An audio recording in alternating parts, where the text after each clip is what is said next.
لیکن جب شوہر کو یہ تلقین کر دی کہ ایسے رہو، تو عورتوں کو بھی میری بہنوں تم بھی اچھے سے رہو. ناک چڑھانا، منہ چڑھانا، سب سے اچھے سے بات کرنا، شوہر کے آتے وقت بیمار پڑ جانا، منہ اتار لینا، سر پہ کپڑا باندھ لینا. کچھ عورتیں ایسی ہوتی ہیں جو ہمیشہ بیمار ہی رہتی ہیں. وہ شوہر گھر سے نکلا تو وہ بہت اچھی ہے، شوہر آنے کا وقت ہوا تو بیمار پڑ گئی. کچھ عورتیں تو بیچاری ایسی بھی ہیں، سب نہیں، کچھ کی بات کرتا ہوں، جن کو سال بھر ٹونائن لگی ہوئی ہے. ہاں کہہ رہے ہیں اسی کی بات. ہاں زبردستی ٹونائن لگی ہے. کبھی بیچاری ٹونائن کی بھی کے حال پہ بھی کوئی رحم کرے. وہ جس کو نہیں لگی وہ بھی کہتی لگی ہوئی. ہمارے استاد نکالتے ہیں وہ استاد ہی سے کبھی سنا تھا، شوہر نہیں پسند تو ٹونائن لگ گئی، گھر میں کام زیادہ تو ٹونائن لگ گئی. کچھ کو لگتی بھی ہے کم بخت، لیکن زیادہ تر کو نہیں لگتی. یہ سب کام چور پنا ہے. اللہ سے ڈرو. اگر بیمار نہیں ہے تو بیمار مت کہو اپنے آپ کو، اس لیے کہ جو جھوٹ موٹ کا بیمار بنے گا اللہ اس کو ایسی لا علاج بیماری میں مبتلا کر دے گا کہ اس کا علاج پھر کوئی نہیں کر سکتا. دو کام کاج کرنے سے کوئی چھوٹا موٹا نہیں ہوتا. ناٹک نہیں ہے کیا کریں. جو کرتی ہیں ان سے کہہ رہا ہوں، جن کو واقعی تکلیف ہے ہم ان کے ساتھ دعا کرتے ہیں اللہ انہیں نجات دے.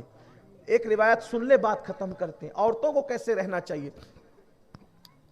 ایک مرتبہ ایک صحابی تھے، وہ اپنی بیوی کو کہہ گئے کہ جب تک میں نہ آؤں تم گھر سے باہر نہیں نکلنا. دیکھو بیویاں کیسے شوہر کی پابند ہوتی. جب تک میں نہ آؤں تم گھر کے باہر نہ نکلنا. چلے یہ روایت نہیں پڑھتا، دوسری پڑھتا ہوں، بہت خوبصورت. یہ بھی خوبصورت ہے لیکن وہ بھی سن لیں. یہ اس لیے نہیں پڑھ رہا مفتی صاحب کہ اس سے احناف نے مسئلہ اخذ نہیں کیا، اس لیے اس کو چھوڑ دیتے. اس پر جو وہ دوسرے یعنی کہ مالکیہ اور حنابلہ نے مسئلہ اخذ کیا، کہیں کوئی غلط فہمی کا شکار ہو، اس لیے چھوڑتا ہے. ایک صحابی تھے، عورتیں شوہر کو دکھ بڑھا بڑھا کر بتاتی. یعنی ایسا ہے نا کہ اگر منا بیمار پڑ گیا، فون آیا کیسے ہیں، سب ٹھیک ہے، منا اتنا بیمار ہے، اتنا بیمار ہے، اتنا بیمار ہے. یہ اتنے سے اس کا دم نکلتا. یعنی کسی بھی چیز کو ایک دم ہنگامہ ہوا کرنا، بھپکا جس کو کہتے ہیں اپنے مالیگاؤں کی زبان، بھپکا بنا کے پیش کرنا. یہ حالات ہوتے. آپ کیسی ہیں؟ میں بھی بہت بیمار ہوں. پہلی بات تو بہت بیمار بولنا ہی نہیں چاہیے، نارمل بولو بیمار ہے ٹھیک ہے. اور اگر بیمار ہو بھی تو کوشش کیا کرو بیماری لوگوں کو مت بتایا کرو. بیماری دو میں سے کسی ایک کو بتانے کا، تیسرے کو نہیں بتانے کا. بیماری یا تو طبیب کو بتاؤ علاج کے لیے، یا تو حبیب کو بتاؤ دعا کے لیے. تیسرے کسی کو مت بتاؤ. بیماری یا طبیب کو یا حبیب. یہاں تو بیماریوں کی تشہیر ہوتی ہے. بہرحال ہنگامے بنا بنا کے شوہر کسی طرح ٹینشن میں، بیچارہ وہاں پریشان ہے. لوم چلا رہے تو پریشان، ہوٹل پہ کام کر رہے تو پریشان، کرانہ دکان ہے تو پریشان، کارپوریٹر ہے تو وہ آفس میں پریشان، ایم ایل اے ہے تو وہ پریشان. سب کو پریشان کر رکھا ہے. ان ملکاؤں نے اللہ انہیں سلامت رکھے، کیونکہ یہ نہ ہو تو کائنات کا حسن بھی ادھورا ادھورا معلوم. لیکن بس ہے تو پھر ہے. تاج محل بھی بنا تو وہ کسی مرد کے لیے نہیں بنا نا، وہ پھر کسی ملکہ کے لیے، کسی عورت کے لیے بنا. سمرقند اور بخارا جیسے شہر بھی بسے تو وہ کسی ملکہ کے نام پر ہی، کسی کے رخسار کے دل پر ہی. بلکہ پورے قرآن میں سورۃ الرجال نہیں ہے، سورۃ النساء موجود ہے. یہ بھی خاص بات. تو عورتوں کو پتا چلے کہ شوہر کا کتنا خیال کرو. ایک صحابی تھے، سفر میں گئے. جب سفر میں گئے بہت دن ہو گئے، سفر سے واپس آنے والے تھے، واپس آئے. جس دن وہ شوہر صحابی سفر سے آئے اسی دن گھر میں بیٹے کا انتقال ہو گیا. توجہ کریں آپ. بچے کا انتقال ہونا، سوچے تو صحیح، لیکن وہ عورتیں کیسی تھی، وہ خواتین کیسی تھی. شوہر کے آنے ہی کے دن، کئی دن کے بعد شوہر آ رہا ہے، اسی دن بیٹے کا انتقال ہو گیا. وہ خاتون صحابیہ نے اپنے بیٹے کی میت کو لپیٹ کر چھپا کے رکھ دیا. آپ غور کریں، آج عورتیں چھوٹی چھوٹی چیز کو لمبا لمبا کر کے چھپانا چاہتی نہیں، شوہر کی خوشیوں کو وہ کرکرا کرنا چاہتی آج کل کی خواتین، اللہ ماشاءاللہ سب نہیں، ننن نے یہ کیا، ساس نے وہ کیا، دیور نے یہ کیا، جیٹ نے یہ کیا، ساری ماں بھارت سنائے تاکہ آنے کے بعد مزہ ہی کرکرا ہو، پھر بیمار بھی بن جائے جھوٹ موٹ کے۔ خدا جانے کہاں کی یہ نحوست آئی ہمارے معاشرے میں۔ مسلمان بیویاں تو یہ تھی، شوہر سفر سے آ رہا ہے، بیٹے کا انتقال ہو گیا، میت چھپا دی۔ میں ان ماؤں سے کہتا ہوں ذرا سوچو تو صحیح کہ ایک بیوی اپنے شوہر کی خوشی کے لیے اپنے مرے ہوئے بیٹے کو چھپا رہی ہے، ذرا سوچو تو کس مقام پر ہے شوہر کا مرتبہ، کس خیال پر ہے شوہر کی خوشی، کتنی عزیز ہے شوہر کی خوشی کہ ماں نے اپنے سینے پہ کیسے پتھر رکھ کر کے لاش چھپائی ہو، چھپا دیا۔ شوہر آئے، اچھا پھر صرف چھپایا نہیں، شوہر کے آنے کے وقت غسل بھی کیا، کپڑے بھی اچھے، میت چھپا کر۔ ماں سوچو تو صحیح، ماں کا بیٹا مر گیا اور صرف شوہر کی خوشی کے لیے غسل بھی کیا اسی دن، کپڑے بھی پہنے، خوشبو بھی لگائی، بہترین کھانا بھی بنایا۔ اتنے دن کے بعد میرا شوہر آ رہا ہے تھک ہار کر، اس کو آ کر یہ بات کیسے بتاؤں سیدھا ہنگامے کی، اور اس کا دل کیسے میں دکھاؤں۔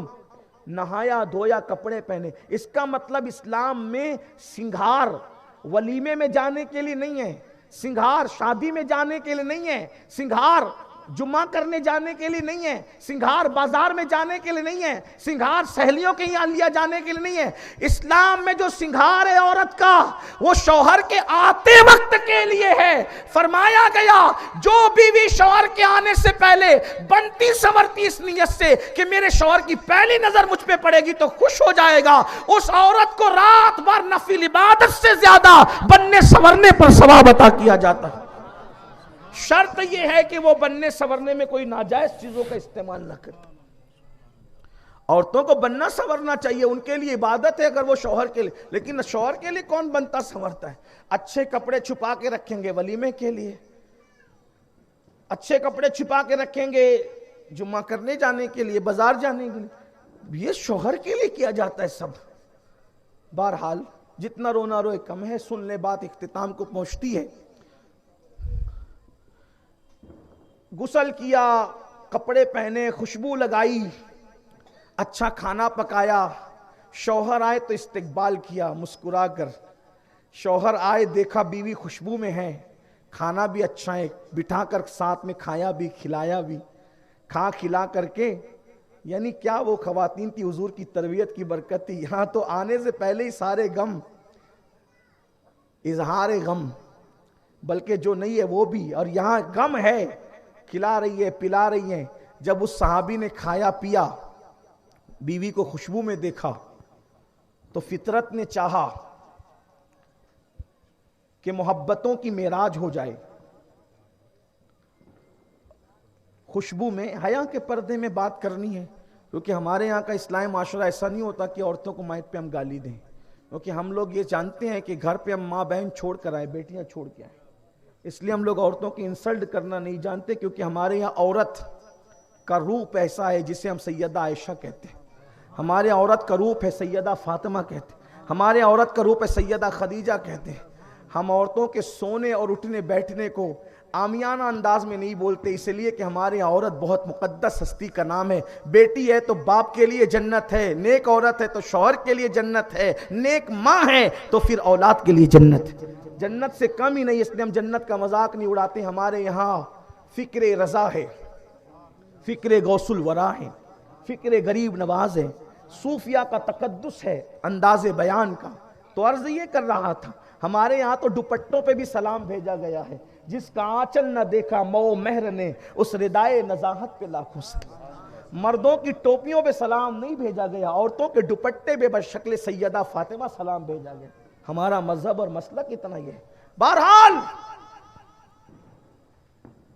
جب بیوی کو خوبصورت لباس میں کھانا کھانے کے بعد، پیٹ بھرنے کے بعد دیکھا، فطرت کے تقاضے نے چاہا کہ محبتوں کی معراج ہو جائے، اور پھر قدم بڑھے تو وظیفہ زوجیت بھی ادا کر لیا، اور وظیفہ زوجیت ادا کرنے کے بعد جب غسل سے دونوں فارغ ہوئے، یعنی کہ ساری خوشیاں شوہر کو دینے کے بعد، اب شوہر کو لے کر کے بیٹھی اور بیٹھ کر کے کہتی ہے، یہ صحابیہ ہے جس کا نام ہے ام سلیم، یہ ام سلیم کا واقعہ، سیدہ ام سلیم۔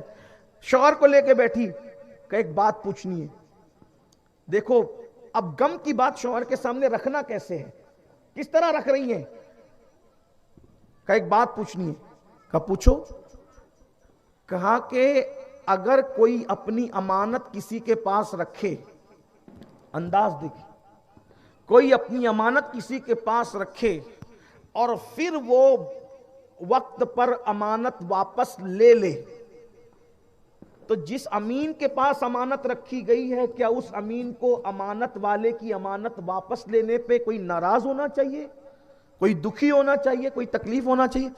وہ صحابی تھے, انہوں نے کہا نہیں, بالکل نہیں, بالکل بھی نہیں. جس نے امانت رکھی وقت آنے پہ امانت واپس لے لی تو پھر دکھ کی کیا بات ہے, جس کی امانت تھی لے لی واپس. پھر کہتی ہے کہ سنیں, آپ بھی اللہ کی امانت ہے اور میں بھی, اور ہمارا بیٹا جو تھا وہ بھی اللہ کی امانت تھی. کہاں آج وہ امانت اللہ نے واپس لے لی. اس شان سے بات سنائی گئی. صحابی نے کہا مطلب بیٹا مر گیا؟ کہاں ہے؟ میں نے چھپا دیا تھا, یہ دیکھ. ایسا کیوں کیا تم نے؟ اس لیے کہ اگر آپ آتے اور دکھ کی خبر سناتی, اتنی دور سے آئے تھے, اس دور کا سفر بھی کتنا سفر تھا, کیسا سفر تھا, اتنے دور سے تھک ہار کر کے آئے تھے, اگر پہلے خبر سناتی تو آپ کھاتے کب, آپ وظیفہ زوجیت کب ادا کرتے, آپ بھوکے رہ جاتے, تھکن میں تکلیف ہوتی آپ کو. آپ کی خوشی کے لیے میں نے دل پہ پتھر رکھا, ماں ہونے کے باوجود بھی ممتا کا گلا میں نے گھونٹنے کی کوشش کی آپ کی خوشی کے لیے. اللہ اکبر. ادھر یہ باتیں ہو رہی تھی, ادھر اس صحابیہ کو میرے نبی جنت کی بشارت عطا فرما رہے. شوہر کو خوش کیا, اللہ نے جنت کی بشارت دی. رسول, یہ ہے میاں بیوی کے تعلقات.